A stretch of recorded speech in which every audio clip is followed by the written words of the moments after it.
The following production is part of the Play Some Video Games podcast network.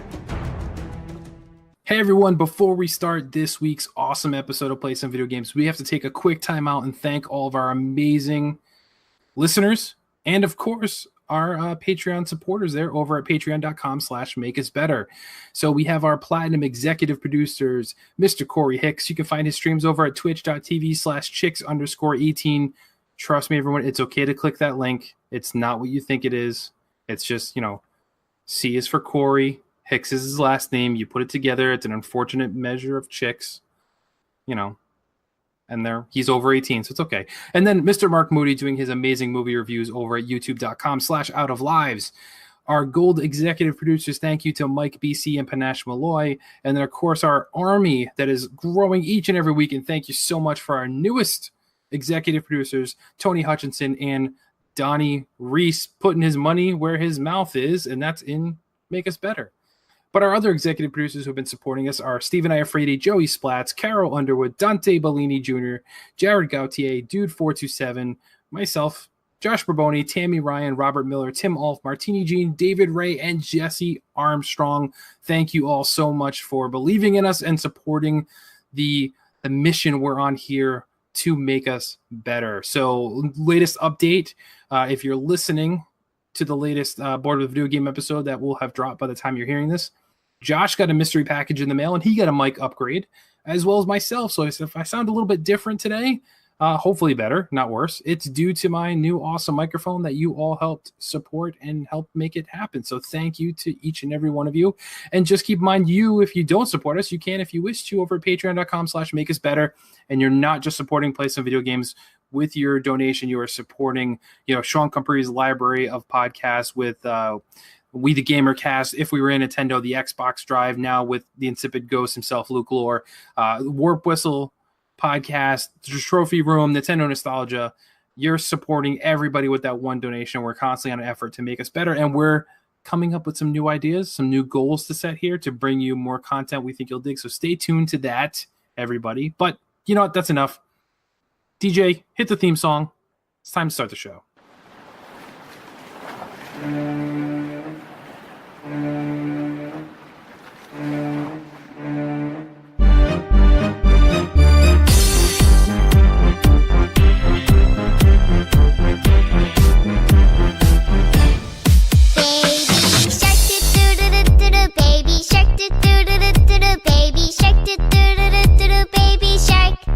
Mommy shark, do do do do do do. Mommy shark, do do do do do do. Mommy shark. Daddy shark, do do do do do. Daddy shark, do do do do do. Daddy shark, do do do do do. Daddy shark. Hello, everyone, and welcome to this week's edition of Play Some Video Games, the only gaming podcast to get stuck in your head like a really bad children's song. It is I, your host, Kevin, and with me this week are the guys from PSXP. First one, I'm sure he's familiar with getting bad children's songs stuck in his head. Seth, how we doing, buddy? Doing well. When you said that, I tried to think of a bad children's song that's been stuck in my head, but most recent one from Disneyland, probably "It's a Small World." Oh, that's an infamous one for a long time. And actually, the song that's been stuck in our head, but it's not a bad song, is the theme song from Spirit. The song on you're watching the Netflix series, right? Series on Netflix. So that song, our girls, the 9-year-old, 5-year-old, and the 2-year-old all sing that constantly. So so spoilers if you're listening to the podcast version, Seth and Justin don't know this, but I substituted our normal theme song with a children's song that's been stuck in my whole household's head lately. So enjoy that, everybody, and hopefully it just got stuck in your head too. But somebody who doesn't get stuck in my head, or does he? Also with us this evening, Justin. How are you, man? I'm doing great. Just over here stuffing my face in between takes and loving every minute of it. Hey, Justin, are you wearing a Winnie the Pooh shirt? No. No? This is a Mo Money or Mo Honey, Mo Problem shirt. Okay, which could fit with Winnie the Pooh. Gangster Winnie the Pooh. Yes. No, it's more of a play on Biggie, I think. But yeah, I love Winnie the Pooh though. Okay.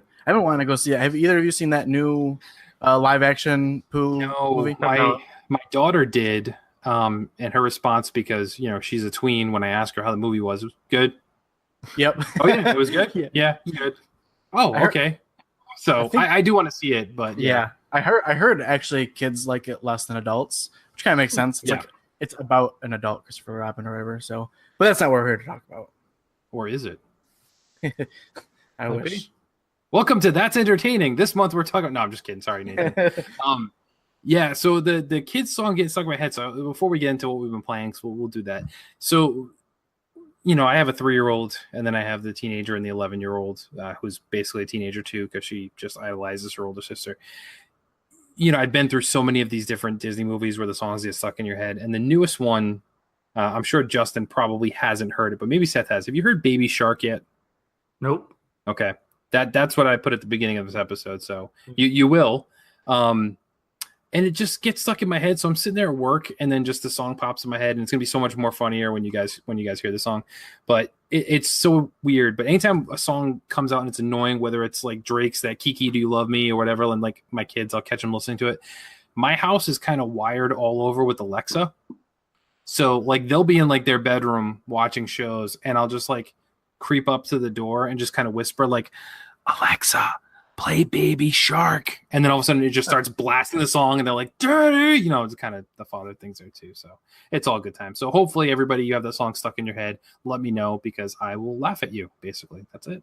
All right, so what we've been playing, guys. Me, I'll go first here. The last couple Mondays with some streaming difficulty, but I think we've got it kind of figured out. We have been doing a PUBG night over at Make Us Better, so as we're dubbing it MUBG. It's been myself and my brother-in-law, who's a PUBG fanatic. Like that's like all he plays and nothing else. And he's really good. Although the past couple times we played, it hasn't worked out so well. And then Josh actually jumped in for a little bit with us this past Monday too. So I've been playing that. It's still broken. It is. And it's a shame because I really want to like it as much as my brother-in-law likes it, but I just can't do it because it just doesn't work. Doom, I've been playing that since it's on the Xbox Game Pass. That game is so good. It is so stinking good. I've been streaming that over on Mixer and porting it over to YouTube. Such a good game, and I don't know why I slept on it when it was out. It was super fast. Not one Seth will play in his house by any means. The whole demonic imagery and hell and, punching in skulls and sawing things in half. It doesn't sound like your type of game, but it is really good. Really well done. Fire Emblem Warriors, I did wrap up as much of that as I could before I had to bring that back to the library.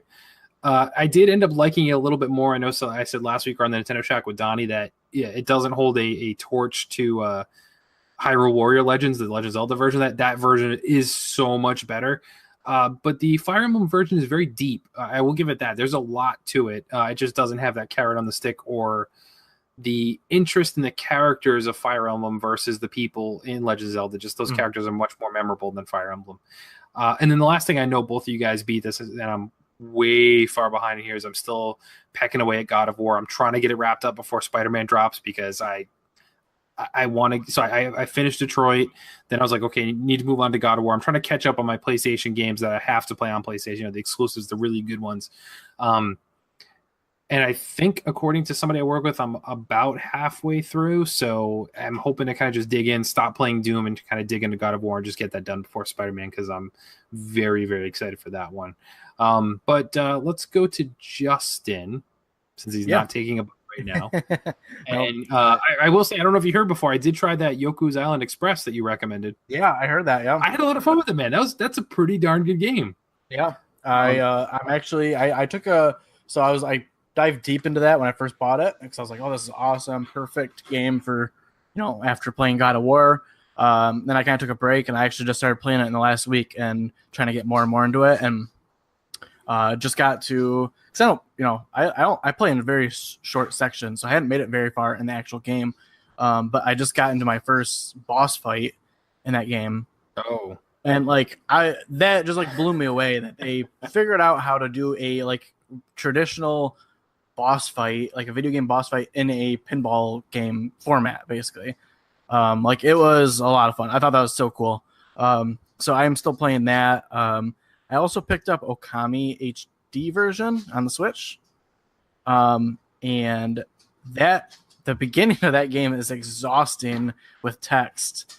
And by the time I got through all the text and the story, which I wasn't like in love with, I was, I get it. It's like an old, it's like Japanese folklore, but like there's just too much. And it's not voice acted. Instead, the voice in the background is like mumbling. And that actually bothered me more than that they would just give me the text, because I had to wait for them to stop mumbling to continue the text. Sure. Which happens with a lot of games that are voiced over, but it's a really bad situation where you can't even understand what they're saying in real time. So, I just got into like combat, and I was like, it's okay. I was expecting to be like blown away by this game for some reason. I know it's really old, but everyone talks about it like it's the one Ubisoft game that needs to be brought back from way back in the day, or from the old days, and I'm not feeling it, but I'm gonna keep playing through it. I did buy it. It looks great. I can tell you that. I think it looks pretty cool. So, and other than that, just playing Call of Duty every day. Still playing World War II, grinding through that, and I don't know. I feel like I'm playing that more now than I was when I first bought it. I don't know if that's because Call of Duty comes out in the fall, and I always have tons Call of of Duty games to play in mode. the fall. Yeah. And now it's summer, and it's like, well, I need something to play every. I usually wake up and play for like maybe a half hour in the morning, and that's like the perfect. Get a couple matches out, and then I'm out. So, fall is for the basic girls, they like their pumpkin spice lattes, and for the dude bros, they play Call of Duty. That's it. Yep, that's what happens. Yep. Call of Duty and Madden all day, all day, brother. Yeah. So that's it. That's been it for me. Call of Duty and some of the Switch stuff. So. Cool. Seth, how about you, buddy? What have you been playing? Nothing new. The PSXP just released last Wednesday. Now, by the time you're hearing this, or if you're watching this live earlier this morning, and I'm still playing No Man's Sky, still chipping away at Dead Cells, and I did jump back into Destiny 2 last night for a little bit. Played their summer solstice event, which is really difficult. Took us a long time to get through one mission. It's you're replaying the same missions with worse armor, lower armor, and the missions are harder. So it's, I don't know, it was really tough. It took us a good 50 minutes to get through a mission that usually takes 20 minutes. Yeah. But it was all right. And then I found out today from Dev that the summer solstice ends next week, or when you're hearing this on the podcast feed, ends tomorrow. So there's no way that I will finish it by that time. So I probably will stop playing the summer solstice event. But in No Man's Sky, I'm working on building a base, which is the first time I've ever done that. And spent, 20 minutes or so this morning shooting a laser at some rocks so I could gather material to build a base. So I really know how to make No Man's Sky sound exciting. Yeah, you do. So you just shoot lasers at rocks and trees. So. Dude, that's the game. Yeah. I mean, there's an end result after that part, but that is definitely a big part of the game. Oh yeah. And I will admit it's a little bit satisfying. So I definitely know what's going on. Oh yeah. So I've been having fun with that and because I'm doing different things now than I did when I played it originally, and I still there are a few space shooter games coming out this fall. Not space shooters, but space like ships, and there's Everspace coming to Switch, which is already out on the other consoles, and what's the one with the modulars? The Starlink. Yeah, Starlink, which I was excited about beforehand, but I kind of, if you have No Man's Sky, you can do all of that stuff. Plus, you can get out and explore and do other things. So, and going back to Doom, you're right. I'm not going to play the current iteration of Doom, but have a book recommendation. Have either of you ever read Masters of Doom? No. So I haven't. So, hot take, I haven't read a book in like 10 years. Well, no, that's not true. I read one book in the last 10 years. That was, what's the one book about video games that just made a movie of it? Ready Player One? Ready Player One. That's the one book I've read in the last 10 years. Okay. But I've been really wanting to get back into reading, and that is on my short list of books to start. Get me back into reading because I know it's good for you. So yeah.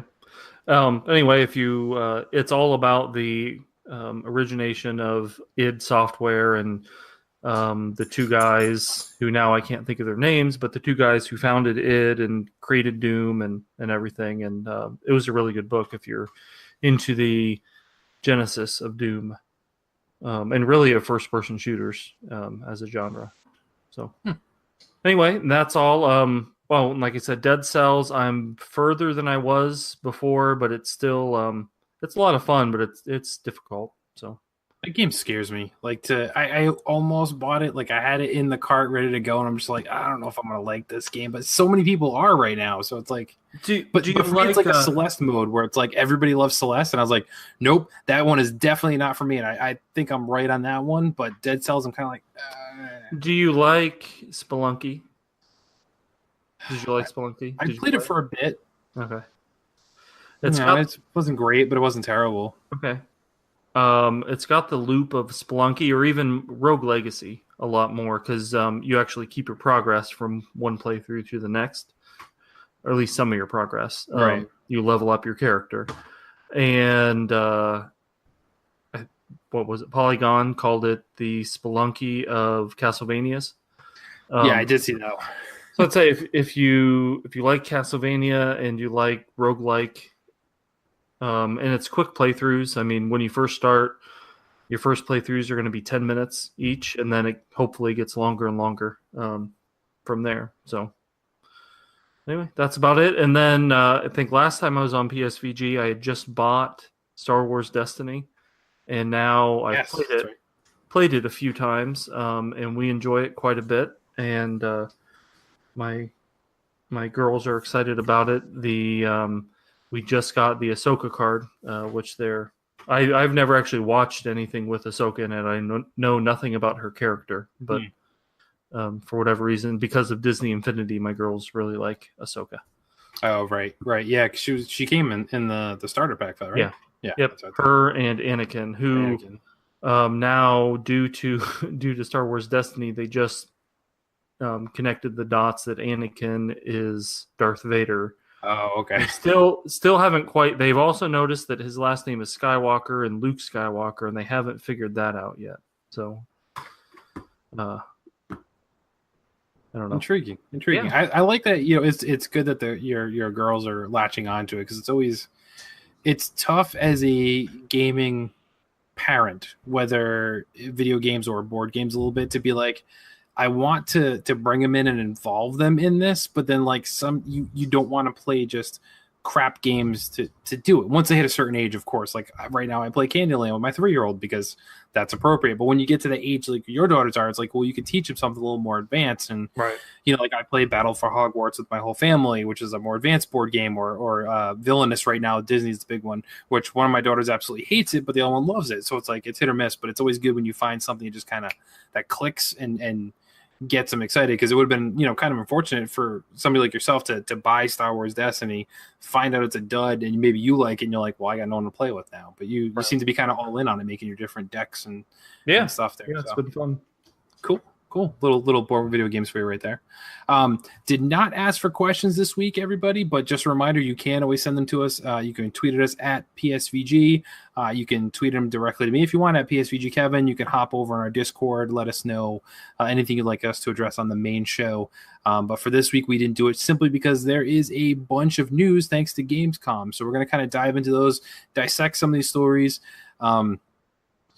I know it's a little unfortunate I have the guys from PSXP here when there's not a ton of PlayStation news coming out of Gamescom. It's more Xbox stuff, but I think there's some cross-platform stuff you guys will certainly have some commentary on and can appreciate either way, regardless. So let's jump right into it then. So time to check out the news of the week. This week in Play Some Video Game News.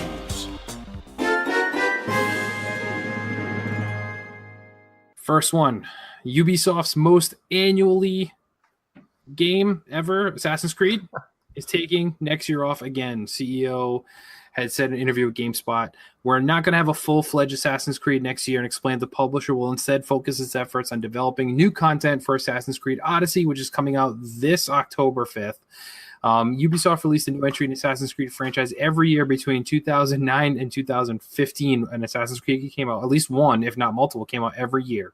They took a year off in 2016 after Assassin's Creed Unity kind of got bashed for all the bugs and stuff it had going on. And then Assassin's Creed Syndicate, I thought personally was better, but people didn't seem to gravitate towards that one. It seems like there wasn't a lot of talk about that game, but I thought it was well done. So Ubisoft said at that time, hey, we're going to step back, re-examine Assassin's Creed franchise, and they came out with last year's Origins, which everybody loved that game and kind of like the direction they took, and was like, oh, I hope Ubisoft always takes a year off because this is what they do to step the game up. It's really good, but this year they are releasing Odyssey a little bit. But then they're saying basically there will not be one next year. They're going to focus on supporting, which they did. Origins still had post-release content for the better part of a year after its release before they kind of stopped releasing content for that. So I think if they do the same thing there, it's going to keep this game having some legs there. And with a very, very crowded fall and a very crowded, February is kind of when everybody else is coming out with games, or March. This game would probably do better, I think, in the long game versus some of these other ones. Like, we know Spider-Man is going to be huge. I think that's pretty safe to say. But they haven't discussed any plans for DLC or additional content. Spider-Man is getting 3 additional story episodes at some point, I believe. Okay. Fact-checking squad. Yeah, if you want to check that, because I hadn't heard that. It's believable. But I think Assassin's Creed, if you're able to extend the life of these games, much like Far Cry 5 currently is now too, with their DLC, they're kind of staggering a way out. I still have another pack coming this week, actually. Is it out today? Might be out today. I don't know. I'll have to go check after the show. The zombie mode is coming, so like these games that are kind of stretching out, I think, are doing better long term, and then they can release that, complete edition or game of the year edition, whatever you want to call it, with all the content there. All right, so Spider-Man will be getting, this is an article, it's from the PlayStation blog, but I'm reading it on Push Square. We'll be getting post-launch support in the form of 3 additional chapters, according to the studio. They'll feature new stories, missions, characters, villains, and costumes, and they'll be called Spider-Man: The City That Never Sleeps. Nice. So that's all we know about right now, but there will be some additional stuff later on down the road for Spider-Man. Cool. That's good news then, because we got Spider-Man, we got Red Dead coming out. We have Smash coming out. Like, I think gamers gonna be very busy for the next half a year, easily. Yeah. So these games that can, Assassin's Creed, even if you like it, you're kind of like, well, I can wait for a deal on that game because they typically go on sale fairly shortly after, and you can almost always get a Black Friday deal on Assassin's Creed. So I think for people that wait on this one, they might get more out of it. So for me, I'm all for it. Take the break, deliver another great content. Unfortunately, I haven't been able to start Origins yet. I have it, but I haven't been able to play it, and I want to, which is a matter of it's the too many game syndrome we're all going through right now. So I do want to play it, but everyone seems to love it. So I'm confident it's a good game. So if they take some time off and release something again of really high caliber, I'm totally okay with that. Justin, your thoughts? Yeah, I think it's obviously a good move. They must know that too. You look at Origins, they took a year off. Origins came out, did great, critically, and I'm sure it sold really well. So why? And I wonder if they're already seeing the pre-orders for the next game. I wonder if they're seeing that those are lower. I wonder if they're already seeing that and realizing people don't necessarily want an Assassin's Creed every single year. They do want a break. Right. There's a lot of games that don't come out every single year, and especially single player story-based focused games, or it's understandable that Madden, Call of Duty, these multiplayer focused games come out yearly. They got updates, they want to update graphics, whatever. But a story-based game, I don't think a lot of gamers don't want to see that every single year. They want variety, Otherwise, it's we're just playing the same exact thing year round, So, I'm excited. I played a little bit of Origins, liked it. I didn't fall in love with it. I have no interest in the new one, even though it's Greek mythology, which is right up my alley. I think that sounds awesome, but I'm already not ready to play another Assassin's Creed. So, agreed. Seth, your thoughts?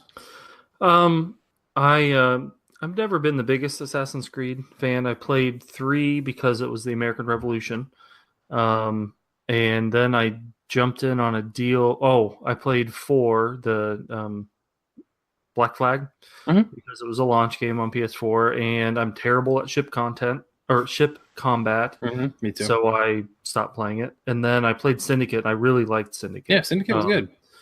And I jumped into that and played it straight through and didn't stop playing anything else. So I haven't played Origins. I am more interested in Greece than I am in Egypt for whatever reason. Sure.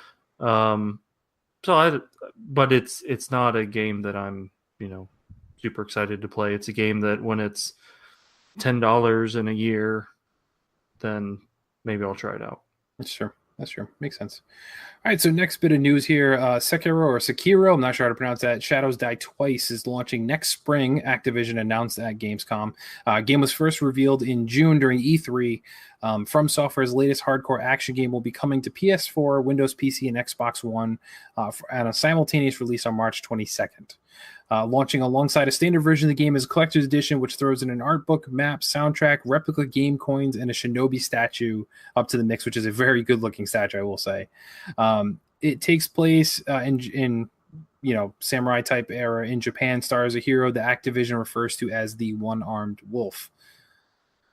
Thought Marvel had that done with Bucky, Black Panther spoilers there, but hey, he's out to save the man he calls himself Master and destroy a lifelong enemy in the process. So very much, the typical ninja story you see there. One thing of note is you should probably expect to die a lot because From Software's most popular franchise is, of course, Dark Souls. However, they did mention that there is an ability called Resurrect, which allows players to come back to life almost immediately upon death. Didn't really say how that works, if that's an unlimited thing or you can only use it like once, you have to recharge it. But either way, it sounds like it's going to be a little bit more inviting for people who are scared of Dark Souls or Bloodborne or anything like that. The game is playable right now for the public at Gamescom. Everyone else has to wait until March 22nd. They have not announced anything like a demo or anything of that nature there too. Not a game for me, but I will acknowledge it's a very good looking game graphically. Like, it looks very nice. It's a very interesting game, just not my type of game. But the collector's edition is a nice collector's edition. I just kind of take notice when somebody does a good collector's edition, not just like, hey, you get these stickers, they give you something else with it. So it's very, very nice. Just not up my alley, but I know a lot of people in the Discord are talking about this right now and are pretty excited about it. I think Mr. Badbit went and pre-ordered it already. So some people are there for it, just not for me. Seth, your thoughts? Again, it probably won't be for me either, although watching some of the combat, it looks a lot like Bloodborne, but I think even faster. And I think Bloodborne is a top 10 game on PS4. Not necessarily for everybody, and I understand why it wouldn't be for some people, but I think it's a great game, and this would have similar combat. I think it is interesting that it's coming out, maybe in a similar time frame or revealed at a similar time as Ghost of Tsushima, which I think will be a lot more narrative focused. So really, you kind of have two options if you're interested in samurai: something more story narrative focused, or something more combat focused. And so I don't know. It's interesting, but it looks great, and looking forward to seeing more about it. Yeah, Justin. Yeah, I think I'm in the same boat, kind of as both of you. I'm not a Dark Souls guy. I didn't even really enjoy Bloodborne that much. I gave it a shot for maybe an hour, and I just wasn't into it. But I don't know. It looks good, and I'm sure Dark Souls fans and Bloodborne fans will like it. So change of pace. Yeah, I do miss, like, I remember when I was younger playing like Tenchu and other samurai or like ninja/samurai games, and I do kind of miss like that aesthetic. But yeah, like Seth brought up, I think Ghost of Tsushima is more up my alley than this. So I agree. I'm not really excited for either of them, but I think Ghost is more likely to be on my backlog of games that I don't get to right away anyway, but still eventually play. I think that one's more up my alley as well. So I agree with you there. Shenmue 3 finally gets a release date, August 27th, 2019. So yeah, that's a year away from now, and nearly 2 full years after they first expected to launch the game. But hey, anyone who plans to get into the series for the first time, Seth fell asleep. For anybody who is not fans of Shenmue, or you're looking to get into it for the first time around all the hype and find out what the deal about, though, it is a good point to mention the remasters of the previous 2 games are dropping this week, so people can experience that there too.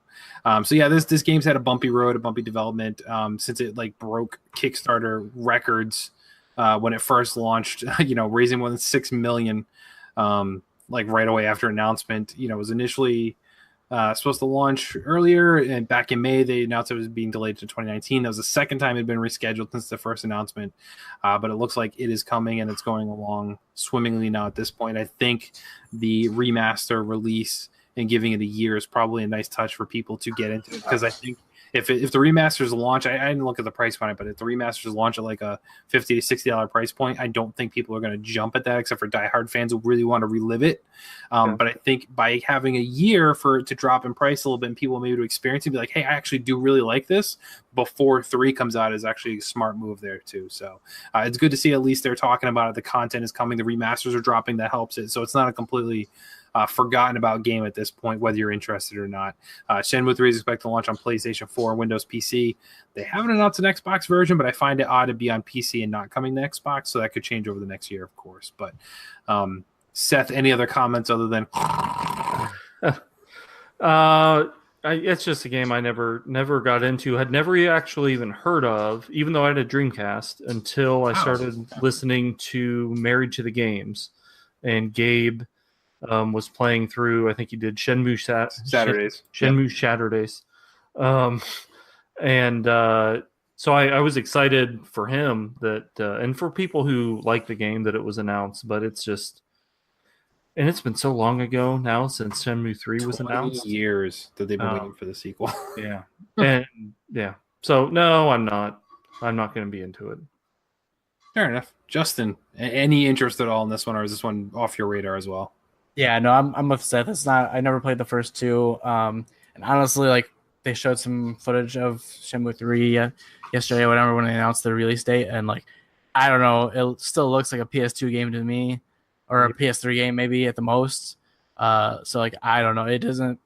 I don't see why people are excited for this game, because like maybe if I don't know if the story is so great that you want to see it through, see it through its like whole story, but I don't know, it looks pretty bad to me. There's no way that this game meets the hype of even the biggest Shenmue fan. Yeah, I think it's just a matter of time. Like, yeah, you can only do it for so long and then still hold that interest, or still have it live that memory. Yeah. Whenever Half-Life 3 comes out. Yeah. Spoiler, this is actually Half-Life 3. Which is probably why this is Half-Life 3. Yeah. Oh, yeah, I'm with you. We'll see. We shall see. So next story is a little bit of odd news here. And initially when it was first announced, I kind of had a reaction of, what? Why? But now as it sunk in, I feel a lot better about this. But Saints Row the Third is getting ported to the Nintendo Switch. They announced at Gamescom. Yeah, kind of random. So Saints Row the Third, I've played all the Saints Row games, and I will say that the third is my favorite one. And 4 was good too, but 3 was the outstanding one. But it was released in 2011. And so the timing is kind of odd. And the latest game was in 2013, Saints Row 4. They did Agents of Mayhem. That studio's done that in the meantime too. So they've done all these other games since, but yet they're going way back to bring something to Nintendo Switch. So they did not give a release window yet. The announcement says there's more to be revealed in due course there with the Gamescom hashtag. So yeah, it just seems kind of weird that we don't know why they're going back to Saints Row the Third to port it to the Switch, but I'm kind of happy because it is the best Saints Row, I think, out of the series there, and it's a lot of fun. And I'd love to be able to play it portable again. So I think it actually kind of, the announcement letting it sink in has sold me already on buying it again, even though I've already played it and beaten it. Yeah, it's just an odd thing. So I don't know if they're going to start with this and see how it does and then port the other ones, or if they have something else up their sleeve. But I just thought it was a weird choice going that far, that deep into the well when they've released multiple games since then to go to say, well, this is the one we want to bring to Switch. But it is the best one there, so maybe I can understand it. Justin, you a Saints Row guy? Did you play Saints Row the Third? No, I never played Saints Row. I've played Saints Row 4. Yeah, but it wasn't really for me, and maybe it's because from what I've heard, that's not the best one. No. So I might, I don't know. It's because it's completely open world and everything, right? So like, I don't know. It seems like that'd be something fun to play on my Switch. Something to occupy a lot of my time on the Switch. So I might, jump in on that. Yeah, some of the characters are just great. I mean, Hulk Hogan voiced one of the characters. How can you go wrong there with Hulk Hogan? Well, that's true. Amen, brother. So, Seth, I know the tasteless direction that Saints Row goes in with dildo baseball bats and other non-family friendly things. I'm not sure if this has ever been on your radar or if you've ever played a Saints Row game for a matter, but what are your thoughts here? I'm not sure if I played Saints Row the Third. There was one, at least, that came to PS Plus at some point that I tried. It might have been the expansion. I think it was expansion for 4, the Get Out of Hell. So I played that, and I may have played number 2 at some point. I don't know. The only thing I thought of when this was announced was it's like Nintendo Switch. It's like the modern retro console. Yes. Except for actual retro games like their own retro games, like their own retro console, GameCube. But any other old game that's anywhere from 4 to 8 years old is coming to that console. I mean, Night Trap just dropped from it was like a CD or whatever. Of course, it's on the other stuff too. So yeah, I mean, but the thing is, though, they keep selling, and that's what's crazy. Like, we keep laughing at like, hey, Nintendo's having this port over, like, bah, and the next thing you know, it's like, this is sold better than any other console version ever down the Switch. It's like, wow, I don't get it, but we're buying. So, and that's part of my reaction too is that I've generally been down on the Switch this year. Just the games that came last year were all felt like games that were for me, and this year there just aren't any big games, and so a 8-year-old game that I didn't play then and I'm probably not going to play now doesn't do anything for me. But there's a market, so yeah, definitely. So we'll see. The price is really going to dictate to me, and I hate to even say it, but only because I've beaten it already. So I imagine this is going to launch at a $60 price tag, even though it was initially a PS3 game. So it's probably going to happen at that. I won't buy it for $60, no way. But it hits the $30, $40 range. That's more my alley. I'd be like, all right, I'm definitely going to revisit this game because I enjoyed it, and I think if they update the graphics or the controls a little bit, it'd be even better there. So did you guys see Crytek's new game Hunt Showdown at all? This was shown at Xbox's event that they did at GamesCon. I've heard of it. I didn't see it specifically. No, I didn't know Crytek was even still a company. Yeah, I know, right? So it's a competitive monster hunting shooter. So Hunt the Showdown is coming to Xbox One. They announced at Gamescom on Tuesday. It will be available in early access initially as part of the game preview for Xbox, which, of course, launched games like PUBG, Gwent, Vigor. They all started in that type of thing there. But in Hunt Showdown, players take on the role of bounty hunters in search of monsters hidden in the swamps of Louisiana. So they showed these giant spider things, and it's just crazy. But it offers some high tension, high risk, high reward things. It plays similar to if you've seen how the Division works, where you can just team up with other people out there in the wild and work together on these bounties. I will say it looks really cool. So watching the trailer, I'm like, this is something that's pretty awesome. I could totally be down for something like this. So it looks like it blends, Division with Evolve, because you got the monsters and stuff like that. Nobody's controlling the monster per se, but it just looks like something they've taken bits and pieces from all these other things and kind of took the best parts and said, all right, now we're going to make the type of game that you've actually been wanting these experiences to be. And it looks like it there too. So there's been some previews of the PC version of Hunt out there, so you can read a little bit about it already because it's not a full release there on Steam yet. It's on early access for Steam as well. So if you have a good PC powered device there, you can play the early access now.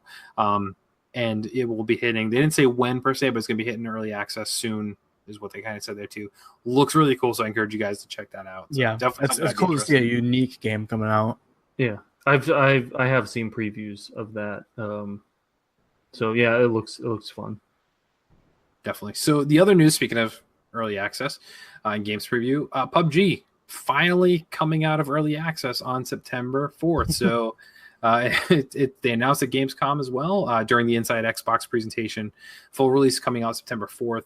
It's going to have some new additions, features that are only available to PUBG players on PC. First is the addition of Sandhawk map there will be added to the game. They didn't really say if it's going to fully release the map or allow players to test it, because right now you can kind of test it on PC. It's not a full release on PC yet. And there'll be a war mode, which is going to be added there. It combines the classic Battle Royale mode with team deathmatch mechanics like respawning. So it won't be like PUBG or like where you die and you're out. This will be team-based combat where you can come back like Call of Duty, but still in the environment of PUBG. Yeah. And it will also include a purchasable in-game currency, of course, because that's how things work now, where you can unlock cosmetics. They won't give you any edge, but you can get the skins for your gun, which is already out on PC now. Like Dr. Disrespect has a pack, and somebody else, Shroud maybe, has a pack where you can buy skins based on like their online persona, I guess you could say, like their favorite colors and stuff. So you can do that there. That'll be unlocked there as well. They will have the event pass similar to Battle Pass that Fortnite has, where there'll be challenges and stuff you can get to unlock additional rewards. So that'll be coming as well. So this will be that, PUBG officially releases on Xbox One. Game is finished receiving. It doesn't mean that the updates are going to stop. Obviously, this is a game much like Fortnite. They'll be constantly updated. I mean, Fortnite still gets weekly updates for things, so I imagine PUBG will hopefully continue the same way, considering they have their campaign out right now that they're dubbing themselves to fix PUBG, which it really needs. So I'm kind of surprised that this announcement came out of Gamescom, that it's coming out of early access in a matter of like a couple weeks. Having just played it on Monday, I can say it's not ready. Maybe they have stuff in the background that's all going to be patched out, and then this version that drops will work better. But even my brother-in-law, who, like I said, is a massive PUBG fan, is not optimistic that this is going to be the fix and then really worthy of people paying the price point to enter in and then have the microtransactions waved in your face a little bit there. So interesting to see. And there's been some rumors about it possibly making its way over to PS4 soon now. Nothing official has been said, but it seems like there's some rumors about that. And coming out of early access is obviously step number one if they do wish to explore cross-platforming and coming to PS4 or any other consoles for that matter. It'd have to come out of early access in order to do that, because the other platforms don't support that. So, right. Seth or Justin, either of you, if it makes its way over to PS4, would you be interested in this, or are you kind of over the whole Battle Royale or never into it? I've tried, not PUBG, I've tried Fortnite, I've tried H1Z1, and it just, I get the appeal a little bit, but I'm so bad at it and don't want to spend the time to get better at it. Mm-hmm. I do wonder, I work for schools, and so I'm around kids a lot. And every kid that I hear talks about Fortnite. Yeah. Nobody talks about PUBG. No, it's true. Kid-wise. I don't know why, if that's because it's brighter colors or because it's fully free versus... That's a big part of it. And it just, honestly, being a fan of both, because I do appreciate both. Mm-hmm. Fortnite, nobody can argue whether you like whether you like these games or not. Fortnite runs near perfect all the time, regardless of what console you're playing on. Yeah. And PUBG does not. Even if you're on an Xbox One X or a high-powered PC, you still get crazy stuff happening. So, but yeah, kids love the Fortnite. So yeah, oh, it's insane. I don't understand like why Fortnite is such a thing. It's just insane how much it's spread. Like when I'm like, I don't know, it's the most random people find out that I play video games, and that's the first question they ask. It's like, do you play Fortnite? Yep. It's like, nope, actually I don't. As weird as that is, as weird as the biggest video game in the world, I don't play that game. So, which is crazy. But I would play PUBG if it came to PS4. I tried. I've played Fortnite. I kind of like it. I'm into shooters and stuff, but I don't like the Fortnite aesthetic. Mm-hmm. Like it's just too cartoony. I like military shooters. That's why I play Call of Duty, obviously. Have you tried H1Z1, Justin? I haven't. I've been meaning to download that and try that. Yeah, you should. Now it's like I probably should. Yeah, I have. And I will say, having played both PUBG and now H1Z1, it's pretty close. It actually, I hate to even say this, H1Z1 actually runs better than PUBG. It doesn't quite look as good as PUBG, but it actually does run better.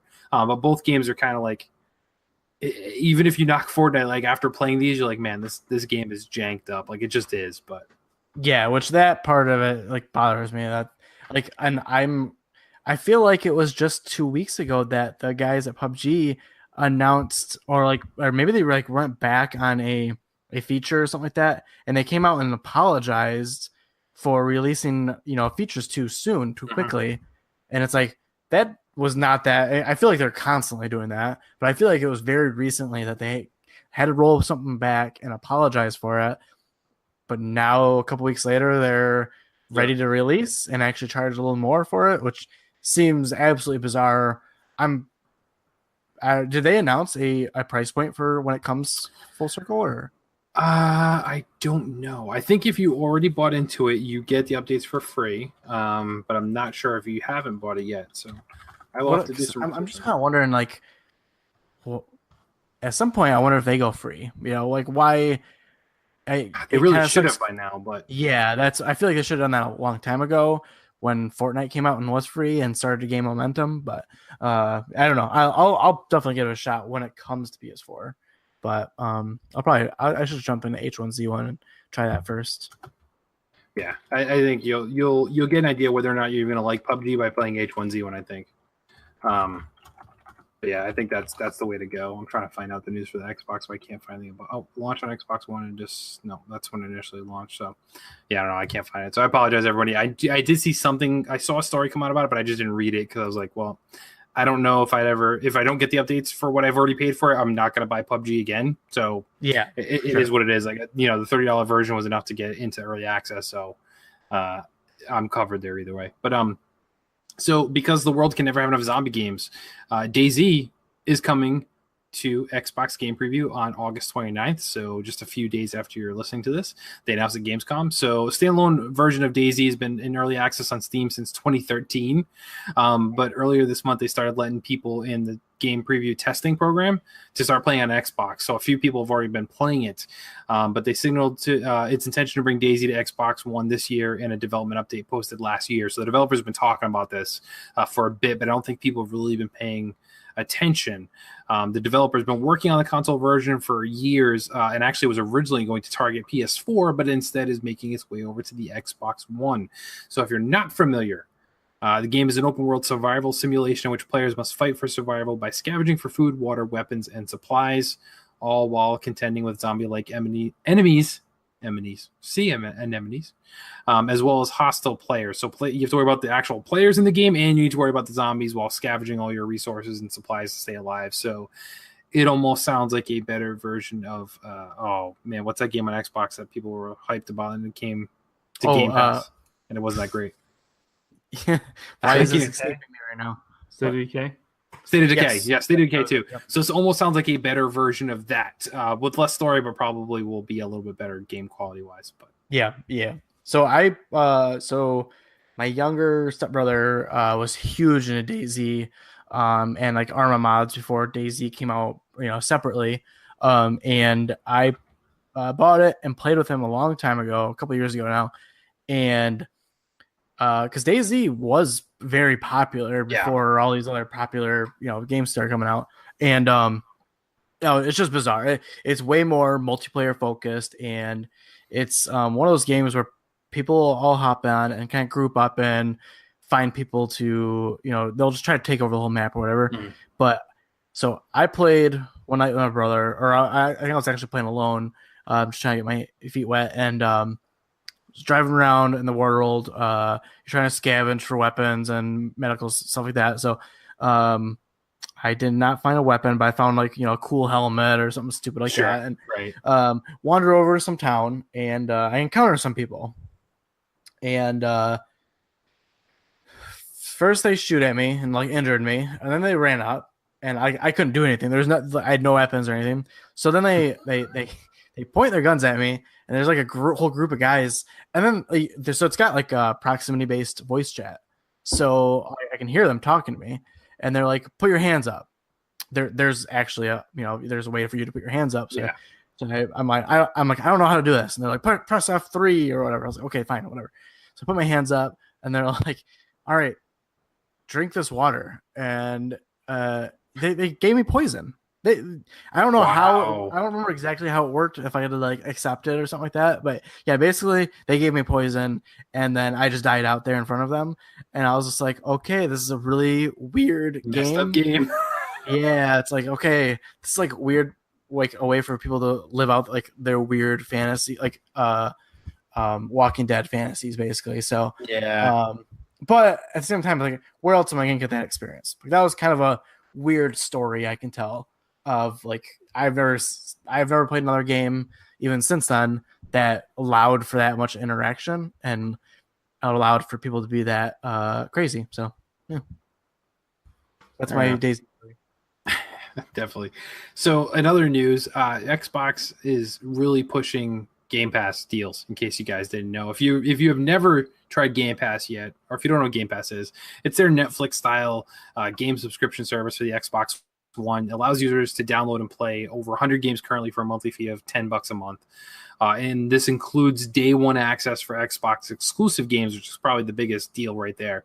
However, in celebration of Gamescom, Microsoft is lowering that price to $2. And you get 2 months for $2. So basically $1 a month for anybody who hasn't tried it yet to try it.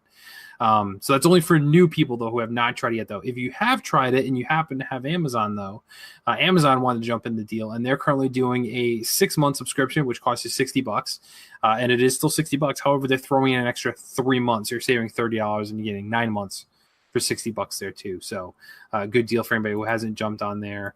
And why would you want to jump into Game Pass, you might ask? Well, because the long-anticipated, awaited Halo Master Chief Collection is dropping on Game Pass on September 1st.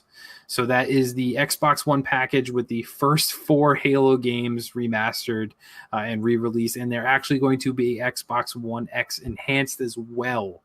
So you'll be able to download this and play it for free, including the up to 4K resolution HDR color. They released a trailer showing off the new graphics running on an X, and it does look super, super good. So it just basically has almost everything on Game Pass for Halo, because Halo 5 is on there currently. I think Halo Wars 2 is on there right now. So I think everything but maybe the first Halo Wars, which that actually might be on there, is all playable on Game Pass, which is an incredible deal for people who haven't been able to experience those games or just getting into an Xbox. That's a great way to build your library right off the bat, is Game Pass. Still makes no financial sense to me whatsoever how Xbox is making any money off this whatsoever. But as an Xbox owner now, I make use of it, and it is a great way for me to not have to buy games. That being said, yeah. So, your move, PlayStation. On PlayStation Now to turn into that. I really, really do. Yeah, I don't know. I have a feeling they're so far ahead in this console cycle that they just we care as gamers, but they don't care. They're making so much money off of game sales because they have the audience, so they don't necessarily need it, and it's probably why there's not a huge push for PlayStation, not View, but what's the streaming service for PlayStation Now? Yeah, I mean they have that. I was just thinking about this the other day. I seen an icon and like they're advertising how many games they have PlayStation Now, but like it's hidden within the PlayStation Store. They're not they're not trying to come up with game deals for it or anything like that. They don't care. They're making enough money everywhere else. So they're like, well, probably going to keep it around until next generation and then maybe worry about it. Yeah, it's pretty crazy. I think maybe next gen, maybe they do it like then, because they kind of would have to try and, go punch for punch with the Xbox on the next generation. But yeah, we'll see. We shall see. So next news, a new trailer dropped. Gameplay drop for the Resident Evil 2 remake. So the new clip that dropped highlights a section of the game featuring Claire Redfield, one of the main characters from the original game, obviously, which released in 1998, which I actually played on N64, was how I played it. So Resident Evil 2 remake was actually initially announced back in 2015, but not shown publicly until PlayStation's E3 press conference earlier this year, of course. The game is more than just a remaster. The new video shows it makes use of third-person, over-the-shoulder camera, a new set of screenshots they show there, as well as the 4-minute clip of the opening of the game that NVIDIA put out, actually showing it running at 60 frames per second at 4K resolution. It's absolutely crazy. Looks so good. And after playing Resident Evil 7, I was all super excited about this. It is already pre-ordered. It is already mine as soon as it drops, which it will be dropping January 25th, 2019. Base game, of course, will cost $60 for this kind of remake remaster. But if you're interested, go ahead and Google the $900 collector's edition that's being released in Japan and tell me if that's worth it. Does it come with I don't even know what would be worth that much. Like I'm trying to think of like something exotic, but I don't know. Like television? So, there's so many versions of the collector's edition. It's insane. There's a version that comes with a 12-inch tall statue of what's his face? Leon Kennedy, art books. There's soundtracks. There's a Bluetooth typewriter keyboard that comes with, remember the old Resident Evil games, you had to use the typewriter with the ribbon to save your game. Well, they actually give you a replica typewriter that's a Bluetooth keyboard. So yeah, you can use it with your tablet, smartphone, Bluetooth. You can connect it to your PC if you want there too. But they've just done so many different things there. You can get rolls of washi tape that's in the form of the ink ribbon tapes that you would pick up in there too. So there's just so many absolutely insane editions of Resident Evil 2 is coming out, but it looks like almost all of them, I think if not all of them, are just Japan only, which makes sense because Biohazard is huge over there. But are there of you excited for Resident Evil 2 remake? Nope. no, I'm not either. I for certain, Resident Evil doesn't hit it with me, but do want to bring up one thing. Mm-hmm. I think it's a real sign that I have become a full-on adult, because you said it comes with washi tape, and I knew what that meant. And I feel like that's really, that proves that I'm an adult, and I'm married, and I'm just living an adult life, man. Living that washi tape lifestyle, That's funny, and that's a very good point. I think the only reason I know is because of my kids, actually. Like, they use it to craft with and stuff like that. My wife is very crafty too, so that's the only reason I even knew what it was when I saw it. I was like, oh, okay, I know what that is. But yeah. I just thought it was funny. I the fact that they're making that too is just weird, but what I mean, I don't. People get like I feel like people on the internet get upset about these like crazy expensive things. It's like, I don't care. Like, someone is happy for that and does want to pay for buying it. Yep. Yeah. So like, let them do it. Whatever. It's not like they're mass producing them and like flooding store shelves, and like everywhere you go, like, I can't get a copy of the regular game. All I can get is a collector's edition. Yeah, it's like, not happening. People like, who cares? Yeah, exactly. Yeah, for super fans, let them have their swag. It's all good. And then for those that are collectors, you wait till it goes on sale, and then you buy it and you resell it and flip it. Sounds like something Donnie would do. He'll buy that edition and sell it for like $4,000 somehow. And get a Vita. Yeah. So last bit of news, because we're running a little bit long here. I think you guys might be a little more excited for this one. Maybe. I kind of gauge what you guys get excited for by me not being excited for it. So let's see. New gameplay footage of Devil May Cry 5 was shown, and they confirmed the release date of March 8th, 2019 for Nero and Dante's next adventure. They gave more details around the gameplay, around Nero's Devil Breaker move. The Devil Breakers are his mechanical arms that Nero has, not Dante, obviously. So they showed a lot of things. It looks so good. I will say graphically, this game looks amazing with the giant boss battles and everything like that. For me, I've never been huge into Devil May Cry, but I do acknowledge its place, and it's embedded in video game history. I mean, like, you look at Bayonetta, wouldn't exist if it wasn't for like Devil May Cry, because they're essentially the same game, really. They just different character leading the way. But Devil May Cry is coming to PlayStation 4, Windows PC, Xbox One next year. They released a whole bunch of new screenshots, as well as that trailer that showed up in the Inside Xbox press conference. And they also announced that the remastered definitive edition, whatever, was also hitting Game Pass as well. So I may check that out and try and give Devil May Cry another relook, because it's on Game Pass, and at that point, it's like, why not? Why not at least try them? So they look cool. Just not normally my type of game. So Seth, your thoughts? Never played a Devil May Cry game, and I think it's like a hack and slash kind of button masher. Yeah. I've heard it compared to the original God of War games, like that style. Sure, yeah, I can see that. Yeah, there's some similarities. And so I've played some of those types of games and have just never stuck with me. So I've never Probably won't be into it, but if I had Game Pass, I would absolutely give it a try. I mean, Justin, you a Devil May Cry guy? I'm not a Devil May Cry guy. Well, I played the first 2, maybe 3. Because I had PS2, and I think it's when they came out originally on PS2. Really liked them when I was younger. And I completely fell off the series. Haven't really been into hack and slash games. And now you're using washi tape. So yeah. I just that's the lifestyle I live. I'm not hack and slash, but washi tape is all me. So, but this one, I don't know, the fact that they're something about that game, that DMC game that came out a couple years ago. Yeah. Someone must have really not liked that and decided we need to get back to what we're good at or something. Yeah. Kind of makes you want to jump in. Like, it looks great. I do remember I like the Dante character. I think, like, I don't know, he's cool. I don't know. Like, that's, especially growing up, like, that's what I thought was cool. Yeah. I don't know if running around with leather jackets is cool anymore, but he can still pull it off. So I might jump into that. Cool. Fair enough. So yeah, that kind of wraps up all the major announcements at least has dropped as of recording now. So there's been a few days since we're recording until when Gamescom ends. So there could be some additional things that drop out. But I think for the most part, all of the big announcements are out there, and we've kind of covered as many as we could here. So I think, guys, it's time to wrap up the show. So before we do know the latest episode of PSXP dropped, and you guys covered Uncharted very well, I must say, talking about the fan movie there and some of your favorite moments.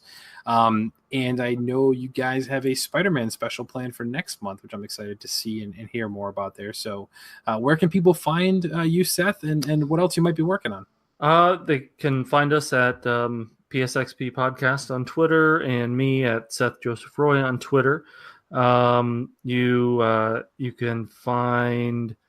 I haven't really done a whole lot else with the start of school happening right now, and have been pretty busy. But as we get it here into the fall gaming season, the Formula One season was on summer break here and is now starting up again this weekend. And so I'm going to start probably playing a little bit more Formula One and streaming some of that. Yeah. And then of course Spider-Man will come out, and then Red Dead Redemption, and then it's probably my gaming for 2020. I know, right? The next 2 years. Yep. Yeah. So, Justin, where can people find you, and anything else you might be pecking away at? You can find me on Twitter at Justin Pickerd. Follow me for dog pictures and other stuff. And no, I haven't really been working on anything yet. It's summer, so I'm like really busy. But I've been, like, I don't know, my creative juices have been flowing lately. So I think there's a couple of games that I've been playing that I want to review. So hopefully I'll get some stuff recorded and maybe thrown up on the YouTube channel. But we'll see. Might wait until fall for some of that stuff. Cool.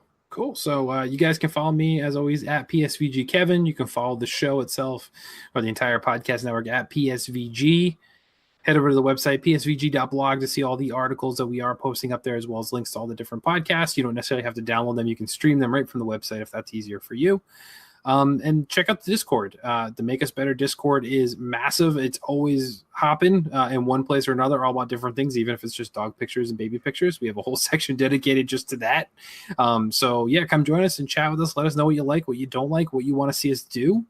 Once again, huge thank you to our Patreon supporters out there. Seriously, guys, we know there's many, many other things you could be doing with your money, and we appreciate your support there. And we are constantly on our never-ending pursuit of podcast greatness, and you are assisting us in every way possible by supporting us. And if you'd like to support us, head over to patreon.com/makeusbetter.